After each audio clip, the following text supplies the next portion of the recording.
Perfect.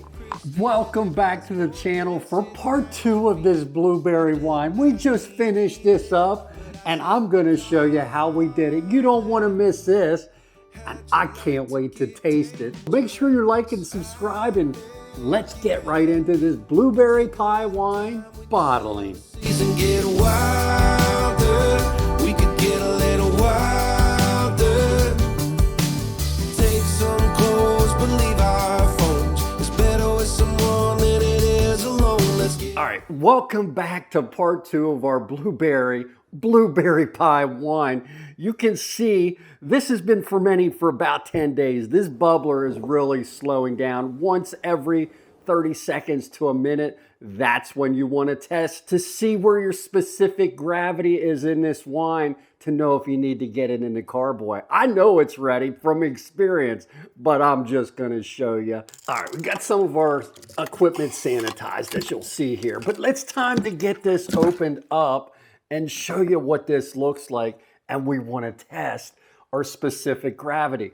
What I got to do here is I'm hoping I can float the hydrometer in here. I think we got enough liquid, so I'm just taking my sanitized paddle here and sliding it over, and I'm going to just drop my sanitized hydrometer in here, and this should go all the way to the bottom. That's what we're hoping for. It is very close to 1.0. And I stress, highly suggest everybody gets a hydrometer. I get so many comments like, I can't tell if my fermentation is done. If you don't have one of these, you don't know. So this is a critical piece of equipment in the winemaking hobby. But when you get to 1.0 specific gravity, what that means is all your sugar has been converted to alcohol.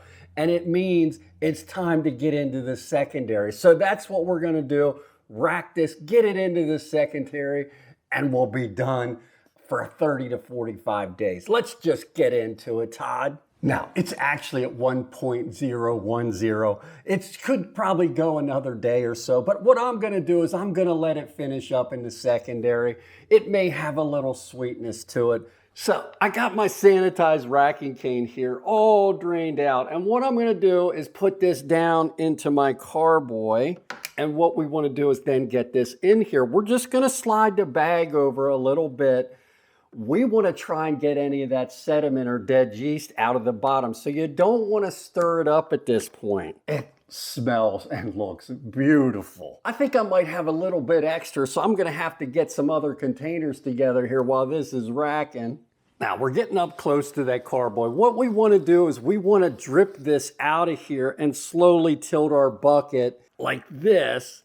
We don't want to squeeze this bag. I'm watching the carboy down below. We don't want to get any of the fine particles in here.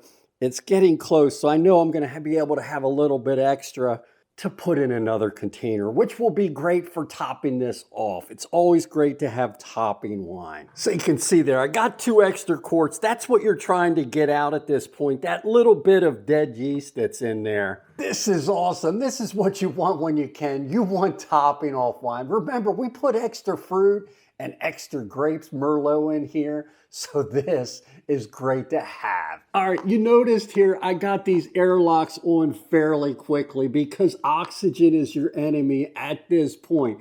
You don't want nothing to get in here while this is filtering and settling down because it can turn it to vinegar.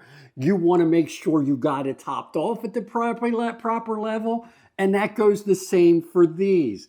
I got it filled up all the way to the top. That's what you want.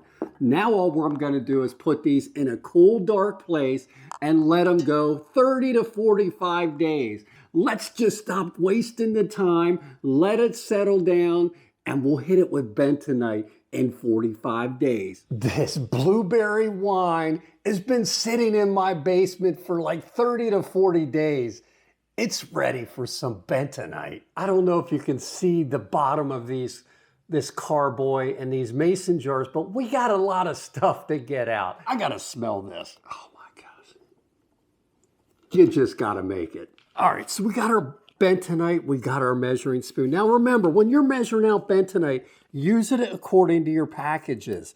This one says 2 teaspoons for a half a cup of warm water, which I got here.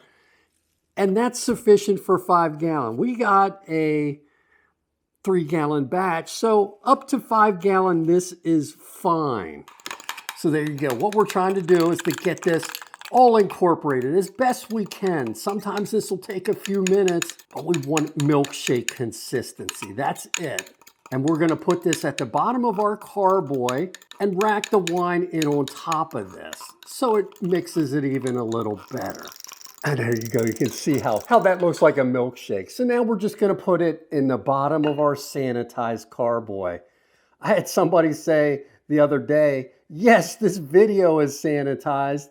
And for sure, if you watch this channel, you know I gotta sanitize, and you need to do the same or you will fail. Should have used a funnel as always, but I didn't. Now, what I'm gonna do is I'm gonna start with these little quart ones first because I wanna get these out of here, and then we'll rack the big one on top. So what I'll do is I'm gonna open these lids.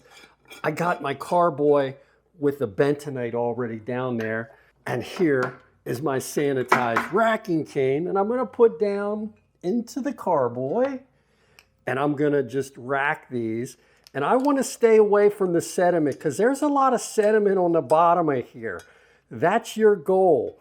Don't get any of that in. There we go, we got the siphon going now. And get as much as you can. We're gonna tilt this a little bit, and that's one.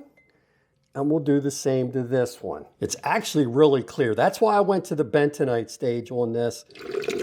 There we go. I'll show you what we got out of that. I can see all the gunk in the bottom here. And we got the same one over on this one. So let's get to the big carboy. And we're just gonna do the same thing.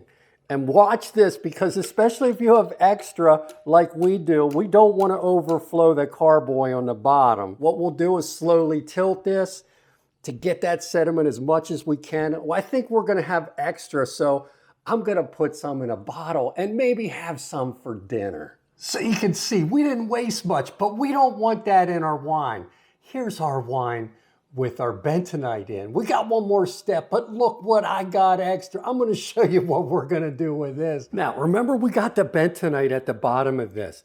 Now's when you wanna stir the bentonite in. I'm gonna scrape some of this stuff that I got on the sides, but this is key. You got to stir your bentonite for the next 3 to 4 days is usually sufficient, because what this is gonna do is charge the particles in that bentonite and pull everything to the bottom. Now, do you see some of the bubbles coming up?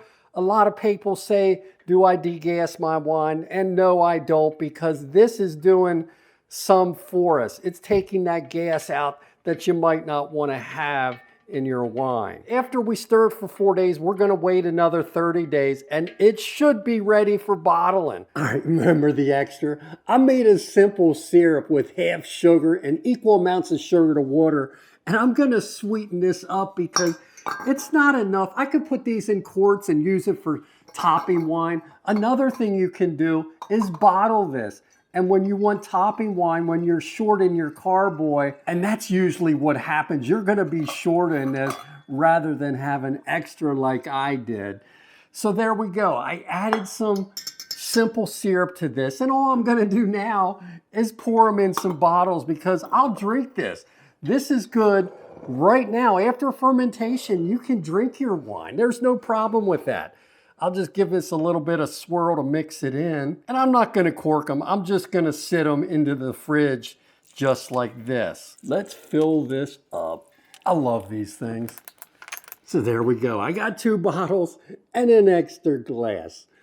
The perks of winemaking are fabulous. I'll see you in 30 days when we're gonna bottle this stuff. I can't wait. Blueberry pie wine. Check out the blueberry wine. I tell you one thing, it is a bold wine. You are not gonna see my hand through this because it's so purple. If you wanna see if it's done, if you got particles, you can shine a light through it, but I know it's done. That bentonite did its work.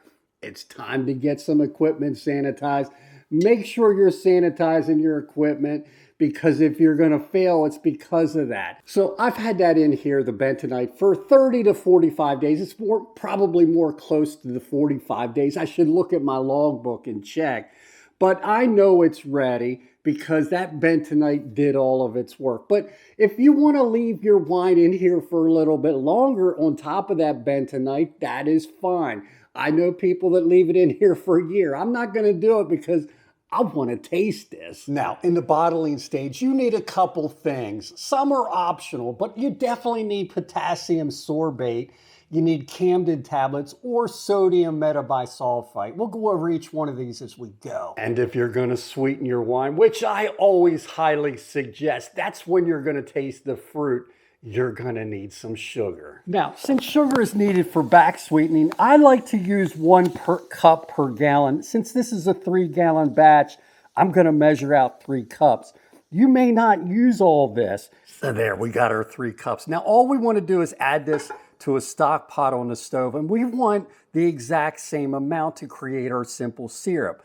3 cups of water. Get that in here and get the heat going, and we want to stir this and dissolve this into a perfect simple syrup. That's all you need to sweeten your wine. So the key to this is not to burn your sugar. Just keep stirring it every now and then. Watch it. Do not let it get to the boiling stage. That's not good for your sugar. It's just going to give your wine an off taste. So let's just fast forward. I'll show you what this needs to look like. There, do you see how clear that is? That's what you want. It's not boiling. It's starting to get to that point where it's getting hot enough. But once it's clear like this, all you got to do is let it cool to room temperature. Don't put hot simple syrup in your wine. Make sure you're sanitizing your corks. You want about 4 corks per gallon of wine. Since I've got a 3-gallon batch, that's 12 corks. Remember, we're putting a simple syrup in there, so that's going to add some volume. I'm hoping to get about 15 bottles, so I always sanitize a little extra just in case. Now it's time to get some bottles sanitized. I think I got 14 to 15 corks. Again, everything you see I got in my Amazon store, so if you need anything, it's a one-stop shop. Make sure you're checking it out for all your wine supplies. It's time to get our additives in our bucket. I like to rack the wine in here to do my back sweetening. It just makes it so much easier. So use a sanitized bucket to do that. But the first thing we want to do is get our additives added to the bottom here, because when we add the wine in, it'll mix it up a little bit. You only need 1 of these, and I don't care if you're making a dry wine, whatever kind of wine, do not skip this, because this is going to sanitize your wine and your equipment as we put the wine in. This is great for sanitizing and finishing your wine. It is a must. So I got Camden tablets, which you would just use 1 per gallon of this, but I've been using this sodium metabisulfite. It goes a long way, and a lot of my international subscribers can't get this. The sodium metabisulfite you can find in drugstores. So for this 3-gallon batch, I'm going to use 1/8 of a teaspoon of this sodium metabisulfite. I got the recipes for the 1, 3, and 5-gallon linked in the description. So if you need the conversion, just look down there. That's it. That's all you need of this stuff. Now, if you're going to just do a dry wine, you don't necessarily need this potassium sorbate, which is stabilizer. And what it's used for is to prevent that yeast for kicking up if there happens to be any into your carboy. This will prevent that. We want a 1/2 teaspoon of this per gallon. So I'm going to put 3 of these in here. Now, again, you don't need this if you're making a dry wine, but I always suggest, you will hear it, I'm working on a project and I suggest it in there. What I always suggest is you back sweeten your wine, even if just a tiny bit, because it's going to bring this blueberry flavor out. And that's what we want. We want to taste the blueberries when this is finished. Now all we got to do is get the wine on top of here. Let me get that set up and get that racking cane. All right, we're ready to go, but I got to smell this. It's been killing me. Oh my God. That's going to be a great wine. All right, get the airlock off here. You've seen me do this many times, but I got this racking cane all sanitized. Get all your liquid out that you can, and we're just going to put this down in our bucket. Now, it's going to be hard for me to see when I get close to the bottom of this, so I don't know if I'm going to be able to show you all this, but it's the same process I always do. It is a very, very dark, bold wine, so it's going to be incredible. Just don't get any of that bentonite in. Keep this racking cane off of the bottom as much as you can. And again, I don't know if you heard me say that a few minutes ago. We're working on a project. You don't want to miss this project because some of you have been involved and you don't even know it. Me and Laura have been working hard at it, and I want to share it with you, and I'm so excited. It's gonna just be the best thing for this channel. So don't miss it. If you're not subscribed, hit the button down below now. Now I'm gonna just slowly tilt this because it looks like a lot of sediment in here. So I'm watching my hose as well to make sure I'm not seeing anything go up in that. Again, waste is okay at this point. This is your finished product. All right, I'm stopping. And this is what we wasted. It's hard for you to see, but trust me, there's sediment in that. I started to see it coming up in the hose and just stop at that point. All right, so here's our finished wine. You see I put that lid on just to keep oxygen out as best you can. But this is the best part of the hobby because we're gonna actually get to taste this. Remember that simple syrup? Here we go. I put it in a pouring container. You don't want to just dump this in because you may not want it that sweet. That's going to make it fairly sweet. I'll probably maybe only use half of this because the more me and Laura go, the drier we actually like our wine. So I'm probably just going to start with about half. And then what we're gonna do is I got my sanitized stir paddle here. Is also, remember, we got those additives at the bottom. So we wanna gently stir this, get everything incorporated. So now what I'm gonna do is I got a sanitized straw here and a sanitized shot glass somewhere. And I'm just gonna taste a little bit. I know where Laura's gonna like it, but she's gotta work today. She gets to get it the way I want it. So here we go, a sample, our first sample of the blueberry pie wine. It is a perfect color. Oh man. And let me tell you, blueberry ages very well. I've had some on this channel. I showed you a taste test of 4 to 5 years old this was. So I know it's not sweet enough for us.